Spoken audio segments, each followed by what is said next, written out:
Comme promis, direction New York, plus précisément le sud de Manhattan, là où flotte pour la première fois un parfum de cannelle et de vin chaud. Le marché de Noël Strasbourg-Alsace a ouvert ses portes hier soir. On retrouve Marie Coulon sur place et en direct. Bonsoir Marie, c'est le premier jour de ce marché. Alors comment est l'ambiance ? Bonsoir Nadine. Eh bien, écoutez, on s'y croirait. En Alsace, ce sont les mêmes chalets. Il y a presque la même affluence. Il n'est que 13h ici à New York, mais vous le voyez, de nombreux touristes, de nombreux New-Yorkais sont présents. Ils n'ont pas hésité à braver le froid pour venir découvrir les produits régionaux sur un marché également très attendu. Vous vous en doutez, par les membres de la communauté alsacienne présents à Manhattan.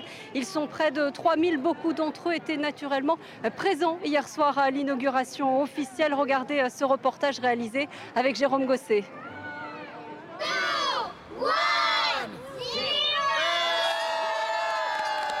Au pied du sapin du Bowling Green Park, au cœur de Manhattan, le marché de Noël alsacien s'illumine enfin.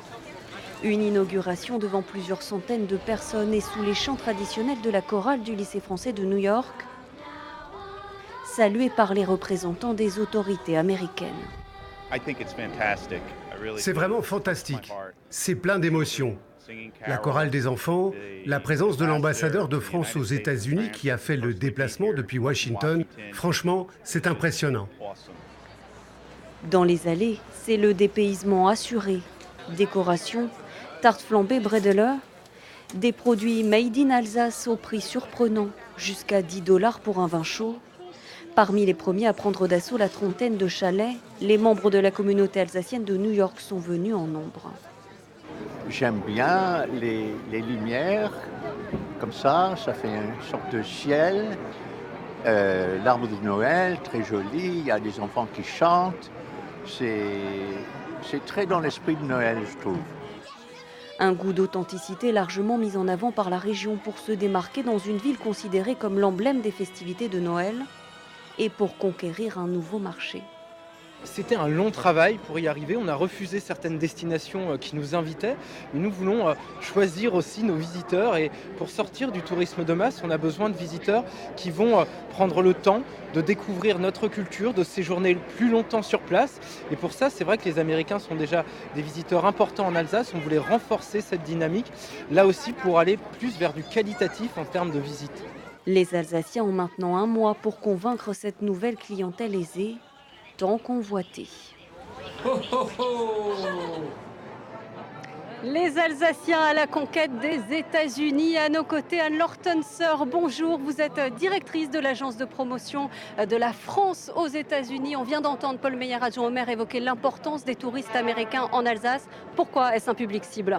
Pourquoi est-ce un public cible ? Parce que les thématiques de la destination sont d'intérêt pour les Américains. L'onotourisme, la croisière fluviale, la culture, le patrimoine, la gastronomie sont des thématiques qu'ils recherchent.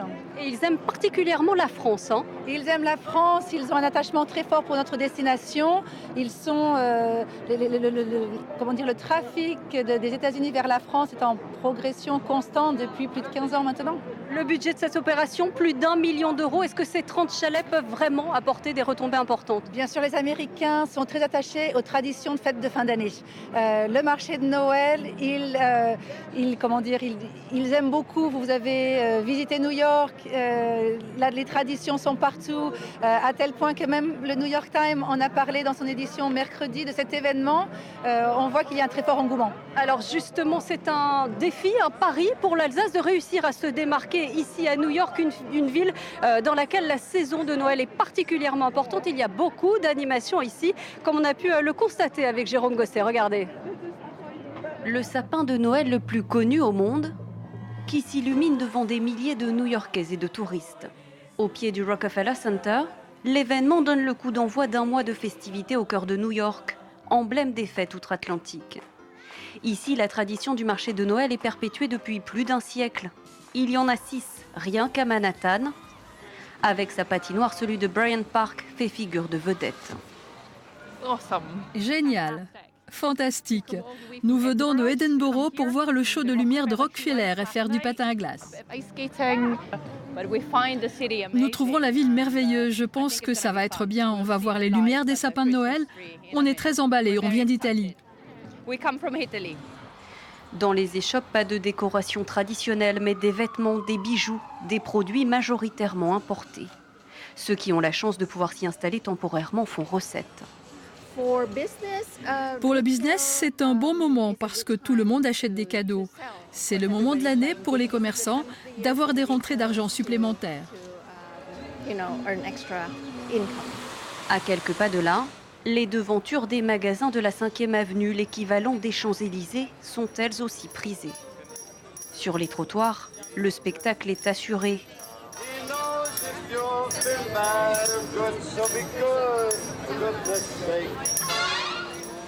Un esprit de fête qu'Andrea Markson, expatriée colmarienne, a découvert il y a 10 ans. Pour moi, l'atmosphère de New York à Noël, c'est tout ce qui est la cohue, le monde dans les rues, à regarder les vitrines, les lumières. Le côté un peu négatif, c'est ce côté marketing et le shopping. Parce qu'ici, c'est vraiment le pays de la consommation et on vous le fait sentir. L'authenticité, on n'arrive pas vraiment à la retrouver. Authentique ou pas, la magie de Noël rapporte gros à Big Apple, qui entre dans l'une des périodes touristiques les plus importantes de l'année. En décembre 2018, la ville avait accueilli près de 15 millions de visiteurs. Difficile de se démarquer donc dans cette ville de New York. Anne Lortenser, l'Alsace mise sur son authenticité, est-ce que cela va suffire ? Cela va suffire parce que dans un monde où l'offre est uniformisée, la région Grand Est, l'offre des villes de Strasbourg, Mulhouse, Colmar se distingue. Il faudra capitaliser sur le succès de cette opération car c'est déjà un succès. Les thématiques que l'on a évoquées un peu plus tôt sont uniques à la destination. C'est ce que les Américains recherchent. Ils veulent être surpris. Ils ont encore une fois une offre uniformisée sur le territoire américain et l'offre de la région Grand Est et de l'Alsace est unique. Merci beaucoup Anne-Laure Tenser d'avoir évoqué avec nous cette aventure new-yorkaise. On continue à vous la faire vivre dans nos prochaines éditions.